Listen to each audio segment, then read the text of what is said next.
Your retirement funds in jeopardy on this episode of Unlock Your Wealth Today. Your life fully invested.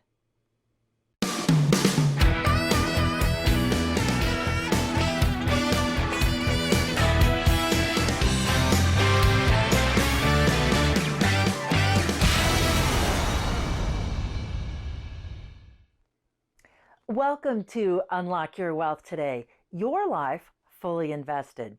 I'm your purveyor of prosperity and host Heather Wagenhals, and on this episode, I'm making success simple by bringing you a retirement authority that's going to help us sort out this pending legislation going on in Washington right now that could affect something that's supposed to be financially sacred to us, and that is our retirement accounts.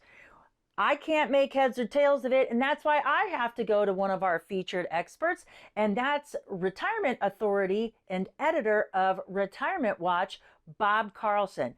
He's going to help us understand what the possible ramifications are and how it might affect you and your retirement portfolio. Let's chat with Bob now. Welcome back to the show, Bob, and it's a really good thing we're having you back before the end of the year. Yes, thank you for having me back. There's a lot to talk about. Yes, so I'm a liberty lover just like you, and I'm concerned now because all I've been taught my whole life is stuff that IRA, max out your contributions, and you're going to be fine and you'll be tax-free in retirement. But that's not going to be the case with what I'm hearing with rumblings from Washington, D.C. What do you know about this?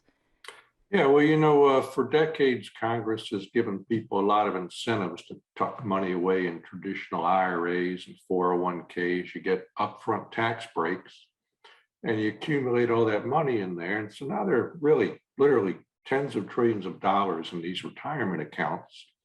And Congress always knew it would be able to tax them on the back end, but it's gotten tired of waiting for these taxes. So it's done several things to try to accelerate or increase the taxes on the money that's in there. And there's more in the pipeline.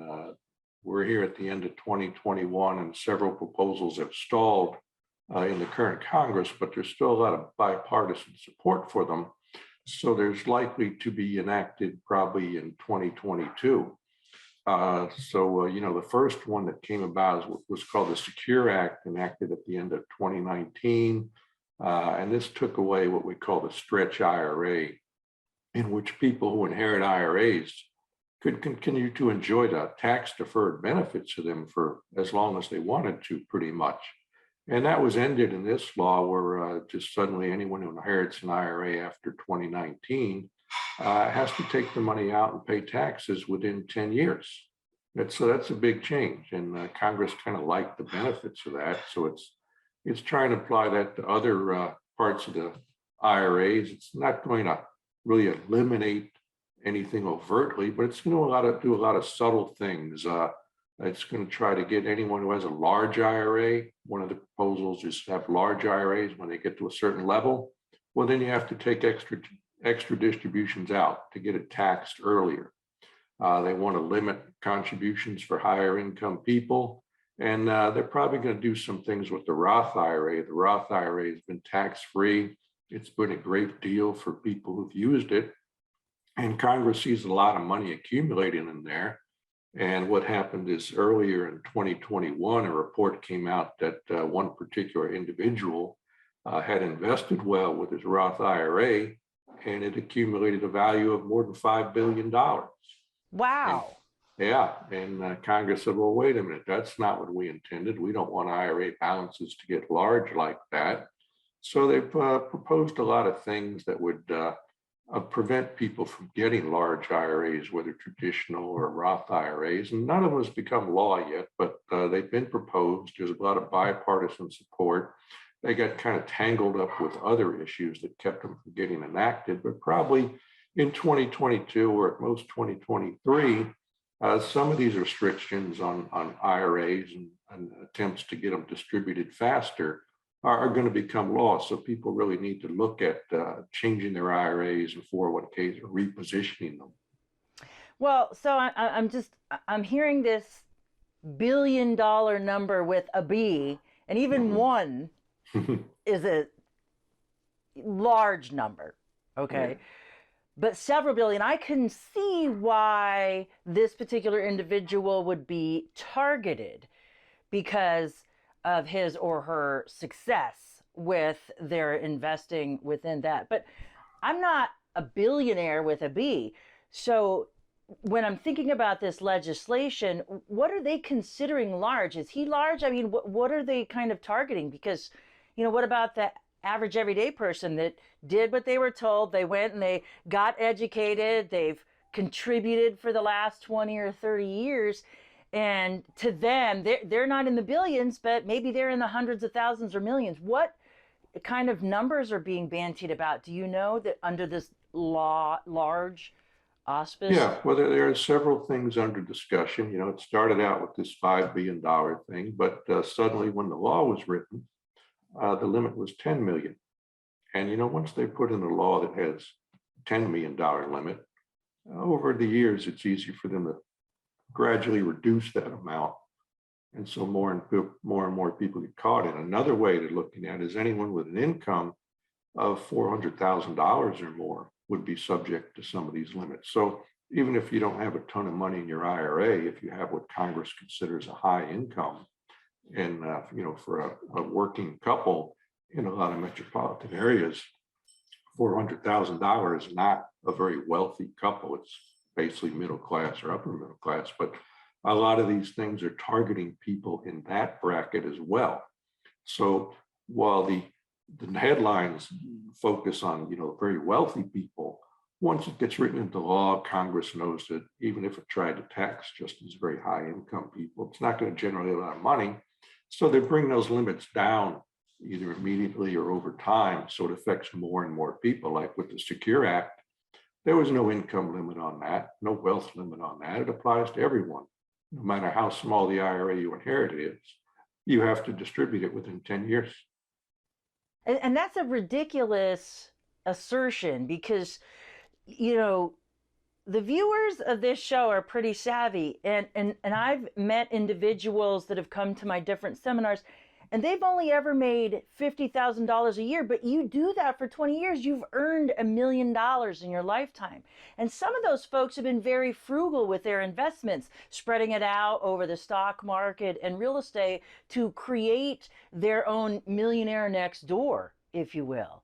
And I think that that 400,000 might seem like, oh, well, I don't make that much, this doesn't apply to me. But if you try to distribute, like, let's just say $1 million in 10 years, that's $100,000 that you have to take out. What if that's not my lifestyle? What if I live much more conservatively than that, and I'm forced to that? And that's going to push me into a different tax bracket altogether, isn't it?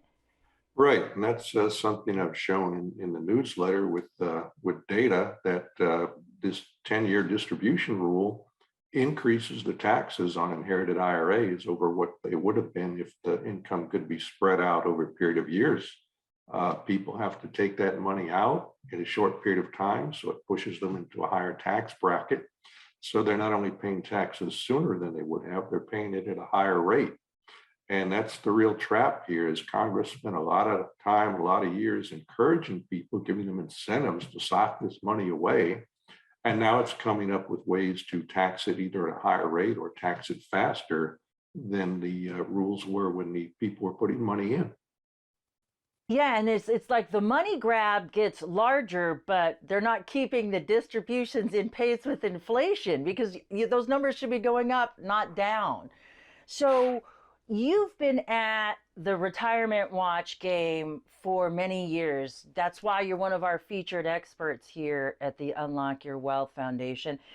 So what's the solution, or what are you advising your subscribers to do at this point?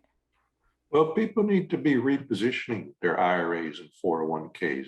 They were told to just let this money accumulate and take it out gradually in retirement or let their heirs inherit it. A lot of people with substantial IRAs, their plan was to let their heirs inherit it. And so that's where these higher taxes come in. So rather than socking money away, letting it continually compound in the traditional IRA and 401k, you should look at repositioning it, particularly if you get into the higher income level or have accumulated $1 million more in an IRA. You should look at doing things like converting the traditional IRA to a Roth IRA, or taking the money out, paying the taxes earlier than you have to. And if you put it in, say, a permanent life insurance policy, it's going to give your heirs as much or more money as they would have inherited after taxes through the traditional IRA. Plus, that amount's going to be guaranteed and it's going to be tax-free. So it's not going to be subject to the vagaries of the market. It's not going to be taxed. Life insurance is a long time tax benefit, and no one in Congress that I've seen is talking about taxing life insurance. So if you reposition your traditional IRA as either a Roth IRA or as permanent life insurance, you could also put it into a charitable remainder trust that'll pay income to either you or your beneficiary for years, give you a tax break up front. These are different things available to reposition that IRA. And for many people, if you sit down with a financial planner or an estate planner and work through the numbers, you'll see that you and your heirs will have a higher after-tax wealth through these repositioning strategies than if you simply leave it in the IRA, where it's eventually going to be taxed as ordinary income. Okay, Bob. Well, what if I am an individual investor and I've done well managing my own money, and maybe I don't use an investment advisor per se, but I just have like a stockbroker help me execute my trades or other consultants. You have a way for me to estimate that, right? With your own conversion calculator to determine if it's right for me? Right. It's not converting a traditional IRA to a Roth IRA is not good for everybody. And there are a lot of factors you have to look into. A big one is today's tax rates versus future tax rates. Other things are how long you'd let that money accumulate in the IRA, what your investment return is going to be. A number of different factors like that are going to matter. And so you can't just do this calculation intuitively or do what your neighbor did. So I came up with a conversion calculator where you can adjust these factors. You can look at what the taxes would be for you and your heirs in different scenarios.